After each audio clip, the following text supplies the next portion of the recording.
Okay, go ahead. But you did make it. That was a bad winter because you understand that we had no central heating, but we had a coal stove in the middle of the living room, and I guess we had coal, and then there was a stove in the kitchen that was similar to the one you have in New Hampshire, where there's a well at the end, lid lifts up, and you put the water in there, so you always have hot water.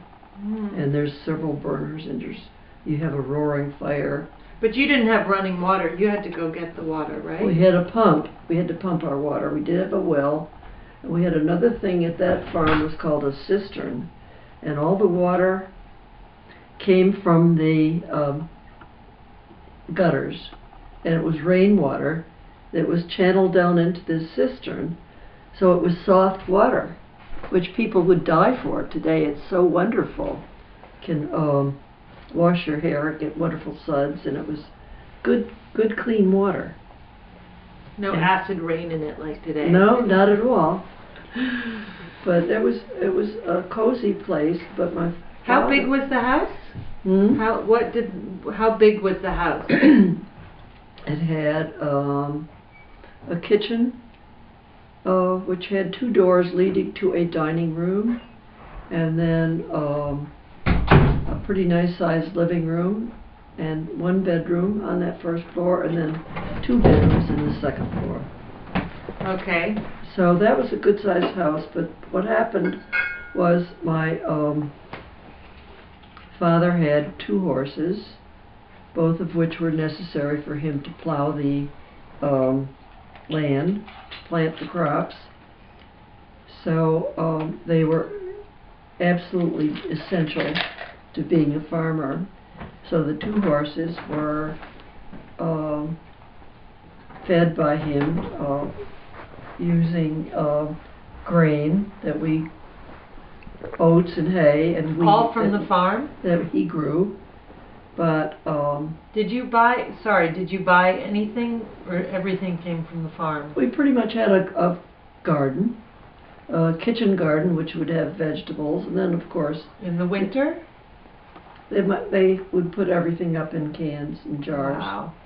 Process it. There are plenty of ways to preserve things. If it's cold weather, you can dig a pit in the ground, and some of the vegetables will just be insulated enough to not freeze.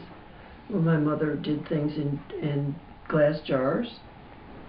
But I started to say that my father had to take awfully good care of these horses because they represented a lot of money to buy them, and also they were vital to pulling the plows and so forth. So one of them stepped on a nail, and how that, whether it was rusty or it got an infection. So he was getting up round the clock to put some kind of hot compresses on that horse.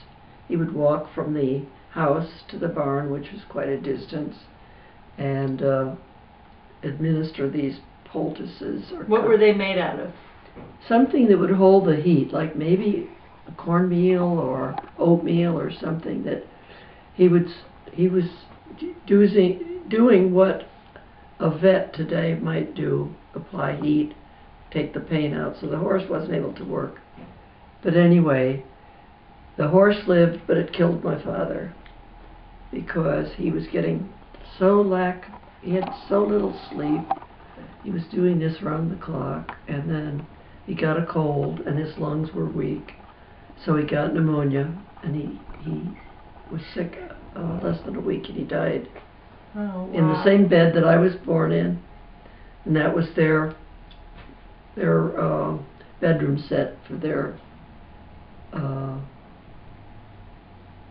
their initial output for furniture when they got the new house. They had a bed, a dresser, a dressing table, a chest of drawers. So he died in that bed. Do you remember him? No, not too much, except I've seen pictures of him, and I remember he took care of me, because you see, my mother had a job. She was a school teacher. So after they were married and after she had me, she taught school at the local branch school. What grade? She had kindergarten and first and second grades, little kids, and she loved it, and she was good at it. But they always sneered at her because they said, the theory was, well, you have a husband, he can take care of you. Yeah. Women don't work. But anyway, she worked, and she got something like $30 a month, which was probably about all they had to live on. And he didn't work at all, he just took care of the farm? He had a part-time, yeah, well, that's a full-time job. Right.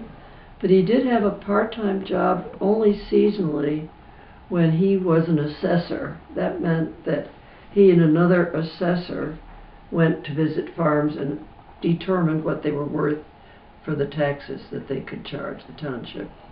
So I remember I have samples of his handwriting, his book where the property was described, and if in fact it had been added to from the year before, they would have to note that, so the taxes would probably go up or whatever. So anyway, he died, and of course it was a pretty hard time for my mother. First of all, it was so sudden, and he was only sick for 5 or 6 days. Oh my goodness. And there was nothing they could do for pneumonia except rest and, have hot soup. Penicillin had not been discovered. So that was it. So that was the first winter. He died in November. Oddly enough, on November 11th, at 11 o'clock in the morning, which was when the armistice was signed following World War I. So that was kind of wow. a weird turn of fate. She always remembered that. And when Armistice Day came around, and of course he had a military funeral with taps, which will just break your heart when you hear it. So we did. And that was 1929? 1930. 1930. He died in 1930. Oh, okay. But the armistice was probably 1918. Something like that. Anyway, I'd have to look that up.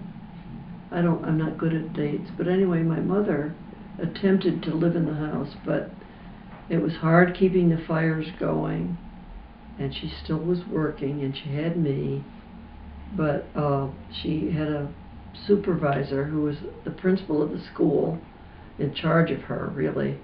He needed a place to live, so she let him live with us, he and his wife, and they had a new baby, live with us that first and help with the expenses, and he would be helpful to shovel the driveway or whatever needed to carry the coal in or the wood.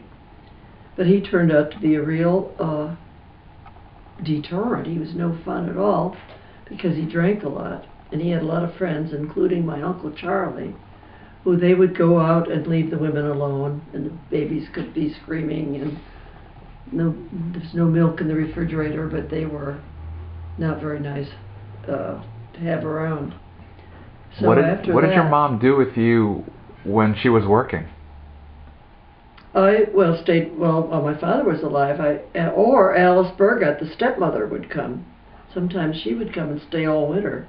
She had nothing to do, no place to go, and most of her stepchildren didn't want too much to do with her. Did Alice and Super Grandma get along? My mother was nice to her, and my daddy was very nice to her. But they weren't crazy about her. But just because they were respectful people, they did. And she was not a warm, loving grandmother. But I guess she kept me in line. If I knew I was a climber, I'd get up on the little step stool that we'd have to bring a pail of water in from